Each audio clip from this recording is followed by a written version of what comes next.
सार को देखा करने आसलु आम दी जन जाक सांसद निरंजन बेसी अच्छा मो सांगे मु सार को देखा कलु सार को स्वास्थ्य अवस्था पचारि बुझिलु भल अच्छा सार बहुत खुशी हेले देखिकिना कहले थैंक यू सो मच जे आसचंदी आ समस्त को धन्यवाद जनइले जे मो स्वास्थ्य समस्ते कथा होतले बोली बहुत भल लगला सार संगे मिसिकिना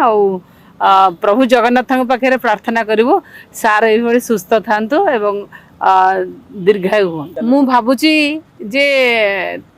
जी जहाँ कहते पचारतु से कहीपर मु जानी मो नेता देह भल नाला असुस्थ थे जिते जनकर देह देखा आम आसवा आपण मैंने भी से संवेदनशील हवा दरकार आम देह देखा आसीचु पचारे आसीचु ये तो देह देखा भितर तो राजनीति करवानी नमस्कार हाँ मु तो सब जिन जानूची मु तो सही भी थी जानी एठी भी थी जानी आसिली भी आम दी जन जाक भी सही जानू समस्ते आम फटो पठेचु सारंकर माने सुस्थ हो शीघ्र फेरतु लिखीचु सब जिन आम जानूचु आज्ञा सब जिन पचारे आज्ञा धन्यवाद सार को आम भेटिलु भगवान को प्रार्थना कलु सार कहले थैंक यू वेरी मच आम कहलु प्रभु जगन्नाथ आपन को दीर्घायु करंतु सुस्थ रहंतु ओडिशावासी सेवा करंतु नहीं सबु विषय रे नवीन निवास समस्त को इनफॉरमेशन दौरान